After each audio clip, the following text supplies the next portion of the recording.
I understand we have some new resource persons. Let's get through with the administrative requirements. But first off, let me acknowledge the presence of the Senate Minority Floor Leader, Senator Juan Ponce Enrile. Good morning, sir. Senator Tito Soto. Good morning, sir. Senator Serge Osmeña, the Chairman of the Committee on Banks. Good morning, sir. Senator J.V. Ejercito. Good morning, sir. Senator Bam Aquino. Good morning, sir. Senator Coco Pimentel. Good morning, sir. Oh, okay. Hindi ko nakita. Senator Ralph Recto. Good morning, sir. Oh, okay.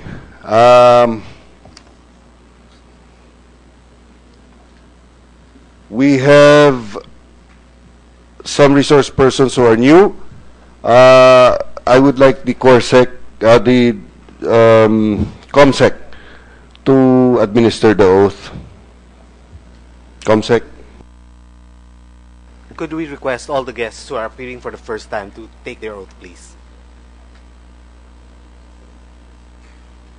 Please raise your right hand. Do you solemnly swear to tell the truth, the whole truth, and nothing but the truth in this investigation? Please say it. Thank you. Please take your seats. All right. Thank you. We will start with the Chairman of the Committee on Banks, Senator Osmeña. I think you have some questions. Thank you, Mr. Chair. Good morning, everybody. We understand that Ms. Digito is not here today and that former Senator Rene Sagisag would like to make a statement on her behalf. But can we just make it short, Mr. Senator? Would you like to just tell us why Ms. Digito is not here and when she will be able to appear? Yes. Can you hear me well, Rene?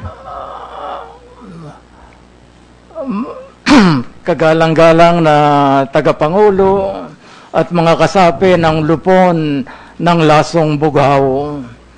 Magandang umaga po. Kahapon po ako ay nagpahatid na ng isang liham na nagsasaad po kung bakit ako po nandirito.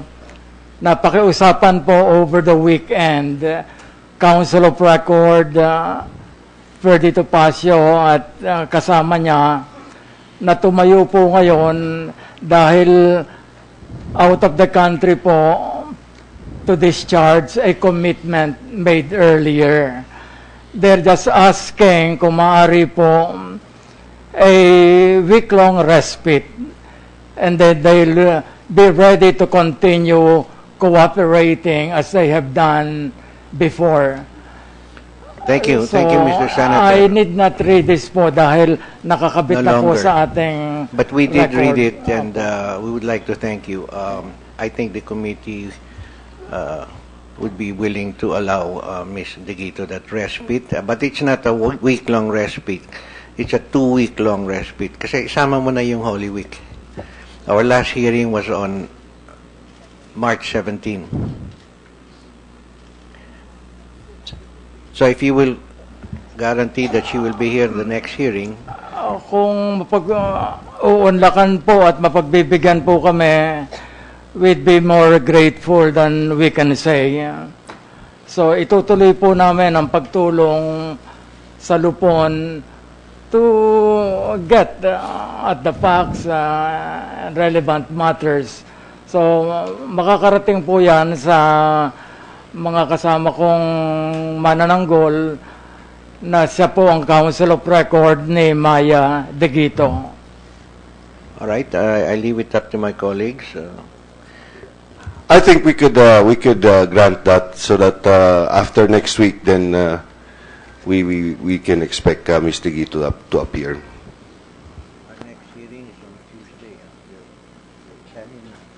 Next Tuesday. Okay, our next hearing is Tuesday next week. Maraming salamat po. Yes, sir. And may I state now that I just got out of Makati Med. In fact, when I was last here, I was in a wheelchair for the necro of Uncle Joby Salonga.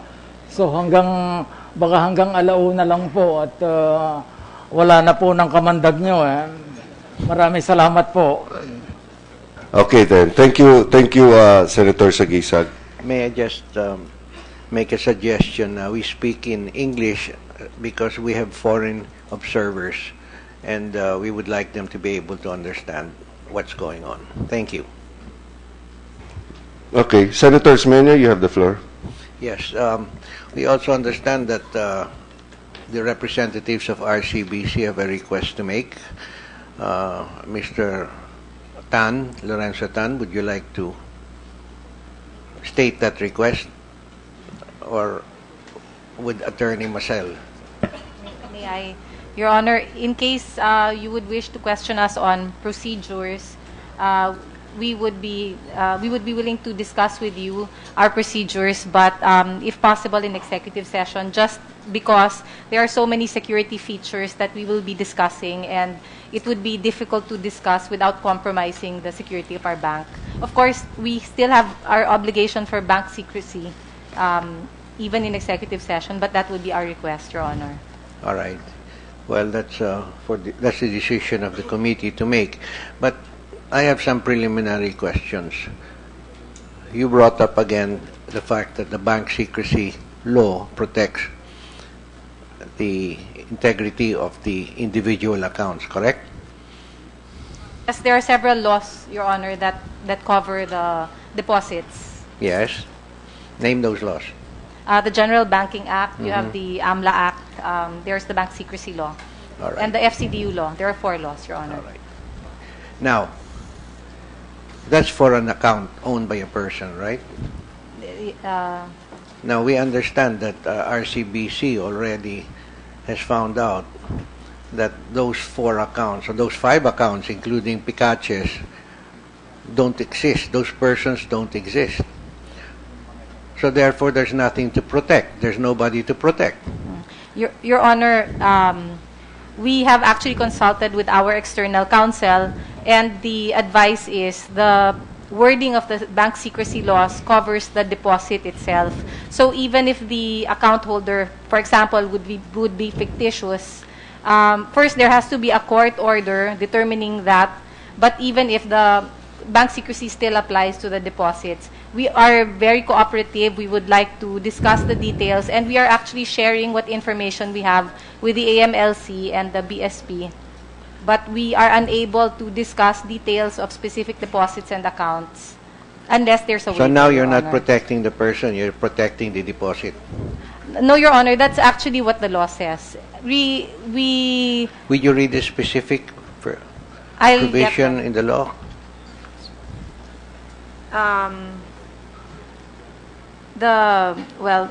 Section 2 of the Bank Secrecy Law provides that all deposits of whatever nature in banks in the Philippines are absolutely confidential in nature and may not be inquired or looked into by any person, government official, bureau, or office. There are some exceptions, Your Honor. All right.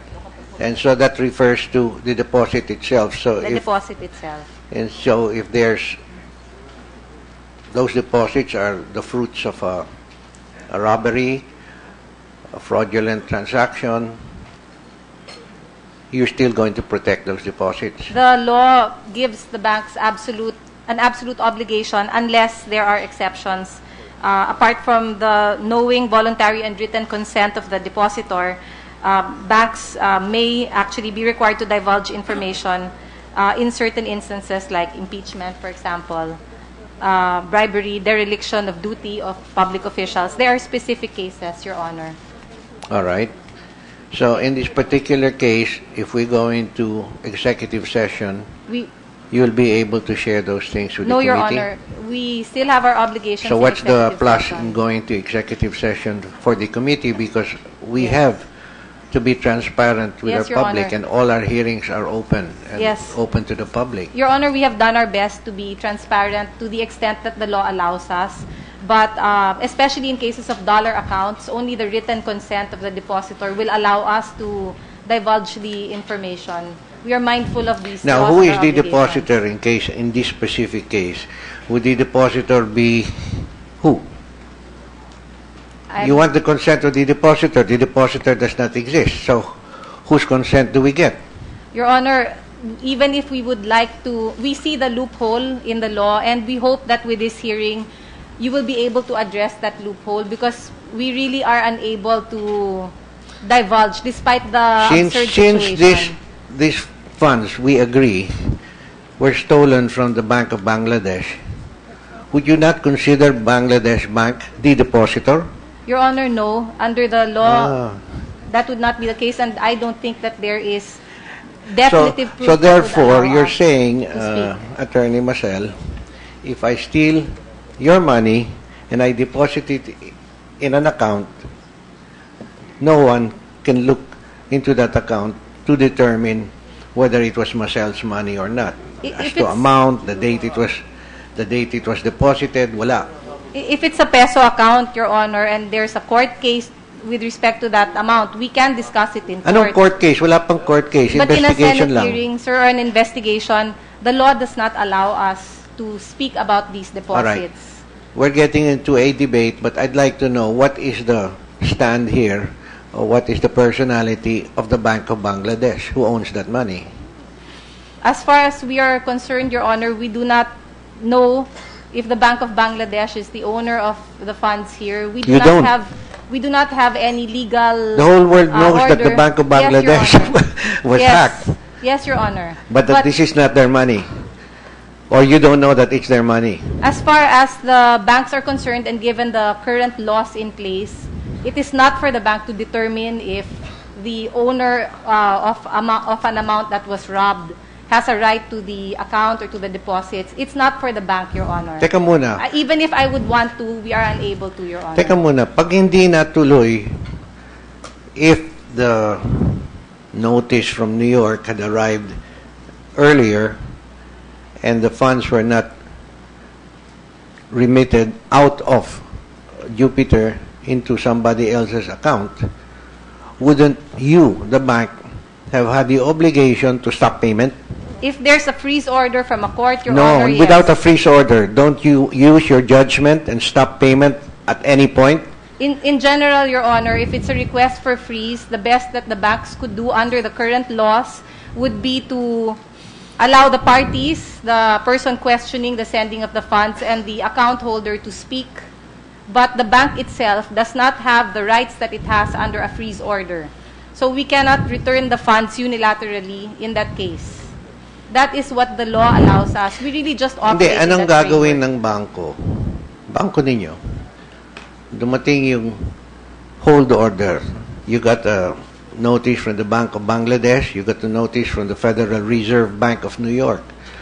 You know, I'd like to inform the body that we hacked a U.S. bank. Not we, but the hackers hacked a U.S. bank.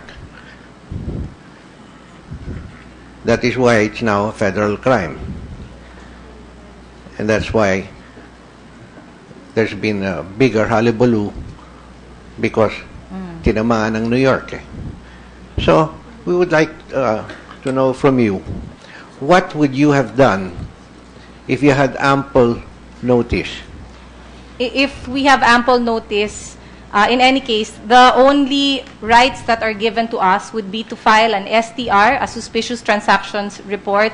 And Pero itutuloy ninyo yung remittance. we can hold it for a period. No. Tell me what you would do. Don't tell me what you can do.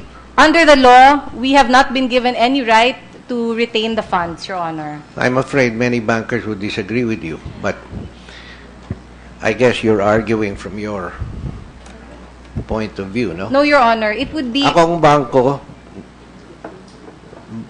somebody stole money from Senator Bam's Yes, account, yes. say 1 million pesos. Then Bam tells me, that's my money, can you stop payment? Do not make it go any further. If I were the bank, I would be obligated to stop payment. I may not give the money back to Bam until he proves it's his. Yes.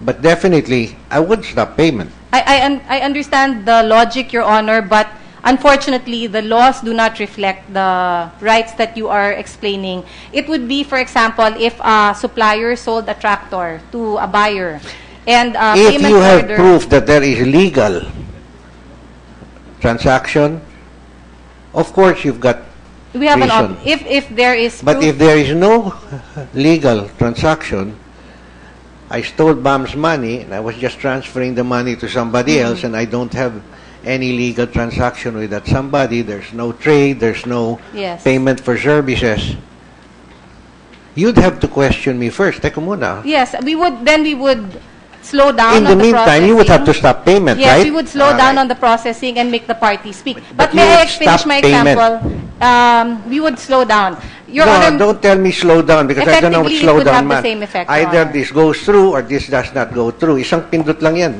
effectively, it would have the same effect, Your Honor. But may I just go back to my example? If I It sold will not the have the same tractor- effect and you're not being very candid with the I'm committee. very candid, Your Honor, on this. So what do you mean you can stop it? You will stop it, For a won't you? temporary period only, Your Honor. Well, I just to don't care allow if the it's party to temporary speak. or permanent, but you will stop it until you can do some confirmation. No, Your Honor. You won't? The laws do not allow us that right.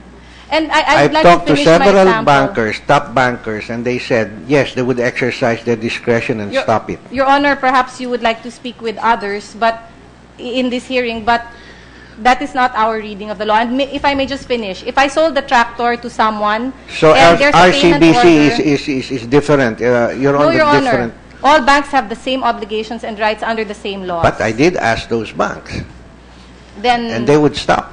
then I do Teka not muna, understand. ninakaw yung pera. It's up to it's the discretion of the bank president or whoever No, Your Honor. to stop. No. So what is the use of the compliance? That's why, Your Honor, it would be good situation. to amend the laws to give more teeth to the banks. You're blaming because us now. even no, sir, I'm not. Even the regulators do not have that authority, Your Honor. I wish that it would be the case because it would make our jobs easier and it would not put us in a position where So there is you're- logic in what you're saying and You we are cannot telling follow. the whole world that send your money to the Philippines because we cannot stop No, Your the Honor, I am transmittal. not. It will go straight to the casino or to the remittance company to the casino. Well, no, I'll not say. All right, now, I would like to ask also another question or go off on a related tact. Every bank has a threshold amount by which it is warned to examine the incoming deposit because it's very suspicious, right? In past hearings, wala kayong threshold amount. Sir, if actually that would be the subject of our request for executive session, if that's the procedure, our operations head is here and he can discuss the details. No, this is nothing secret. I mean, you either have a threshold amount We have or a you don't, threshold and you've amount. already. Yes, What is Your the Honor. threshold amount? At that time, sir, it was 1 billion pesos. 1 billion pesos. Yes, Your Honor. Or roughly $20 million. More or less. More or less. So if it was less than that, you don't go up to higher ups. Even with the threshold, Your Honor, there's no requirement to elevate it to senior management. It's still at the settlements department. That's Your Honor. very interesting. So $20 million, you don't elevate it to senior management. I want Mr. Yaitan to respond to my question.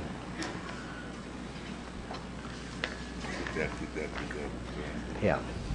Mr. Tan, continuing my line of questioning of Attorney Fernandez, at what amount would you have been forewarned, should you have been forewarned or alerted by your officers? As Attorney Fernandez mentioned, Your Honor, we have a 1 billion threshold. Pesos.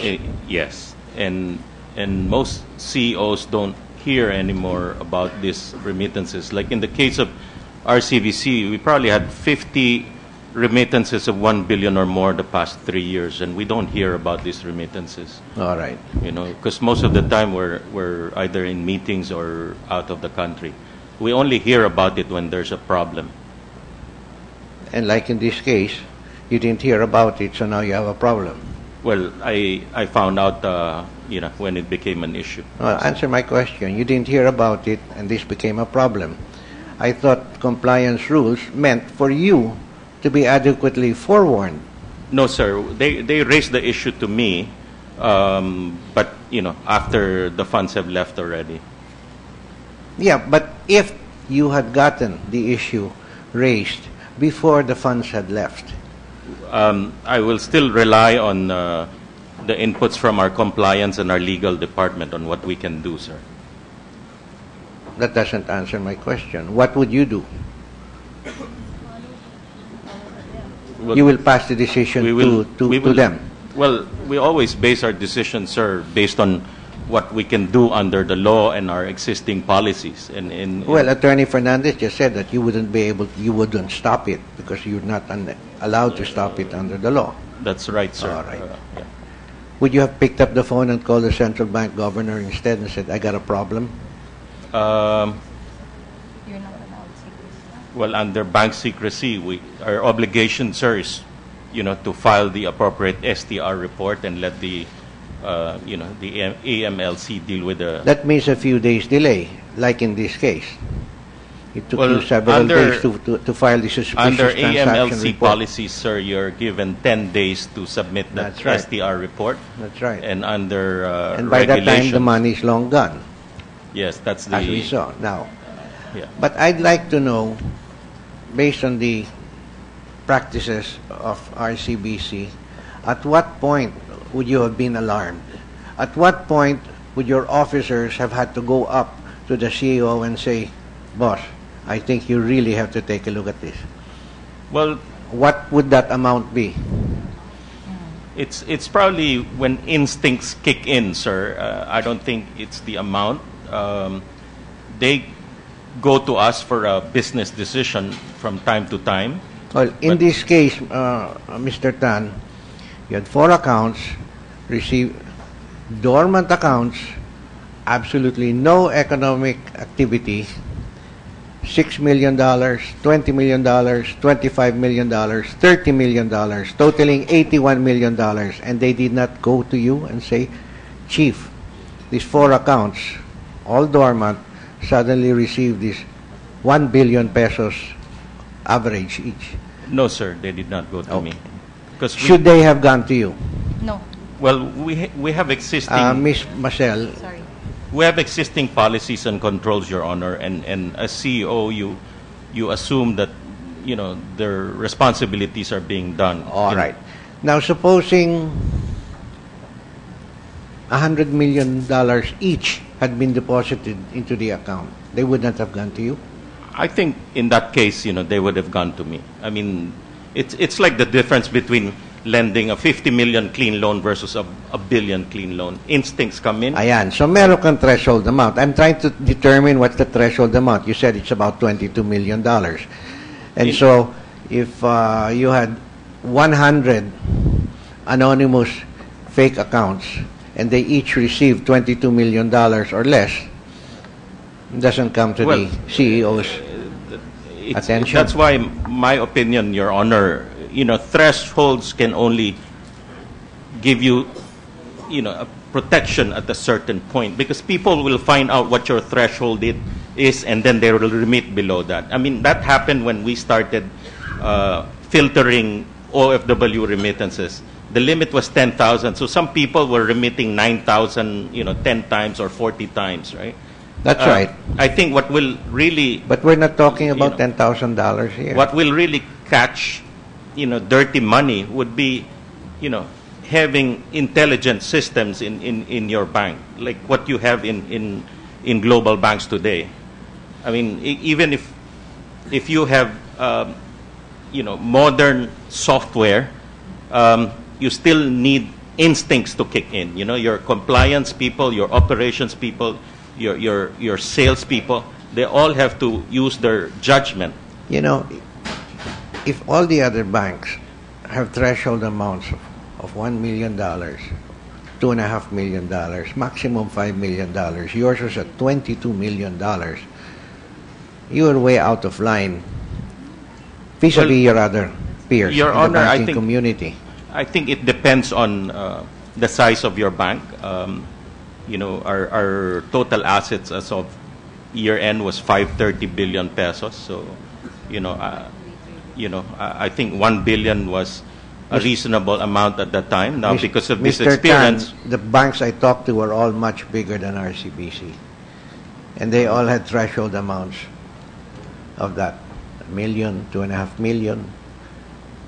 well, again, Your Honor, it's a balancing act. If you lower the amount, commerce will be affected because some of these remittances are meant to pay certain obligations. Like if you're dealing with the Only for capital markets. RCBC? Only for RCBC? I mean, you were president of the Bankers Association of the Philippines for 2 years, so surely you knew exactly what the other banks also were doing, what their thresholds were. Unfortunately, Your Honor, we don't share notes on thresholds and things like that. But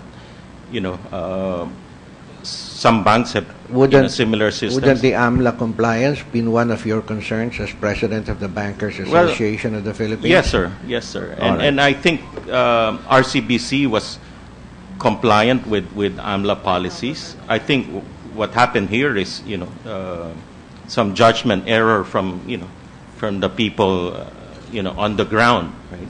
I think if you look at our systems, we have been applying Six Sigma principles in our processes. Yes. We have foreign consultants that look at every process of the bank. And we have 16 products that we sell to every consumer and every corporation.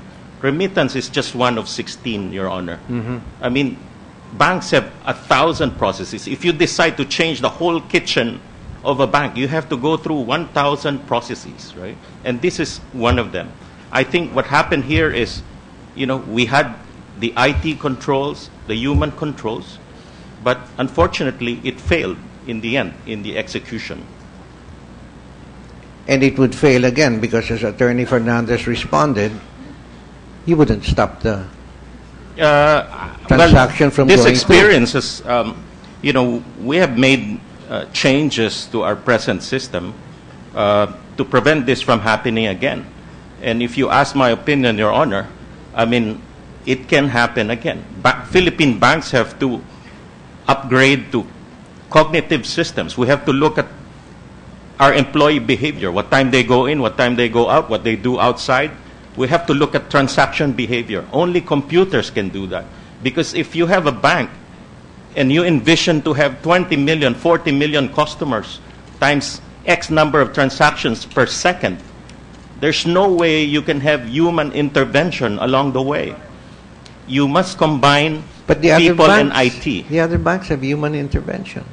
Well, Your Honor, it's like a Formula One race, not as a standard, but at a certain level, they have human intervention. Like I said, the threshold amounts are $1 million. Now, since these banks are 10 times bigger than RCBC, it's balancing their cost volumes are much efficiency bigger. and speed, Your Honor. I mean, in our business, you have to balance cost efficiency, speed, and control, right?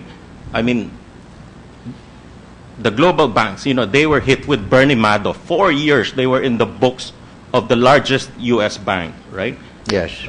Nick Leeson brought down a 100-year-old institution because of poor controls. This happens because, it's just like racing a Formula One race. You either invest in a Ferrari or a McLaren and have the best driver to drive it. You need both. We have 6 levels of training program, and yes, we are sorry this happened, but it's human error, human judgment, or We're trying it's to intentional. determine. That's precisely we appreciate your comments, and the committee is trying to determine whether human judgment was indeed the main culprit in this case, or the compliance rules of RCBC We're severely lacking. But tell me something.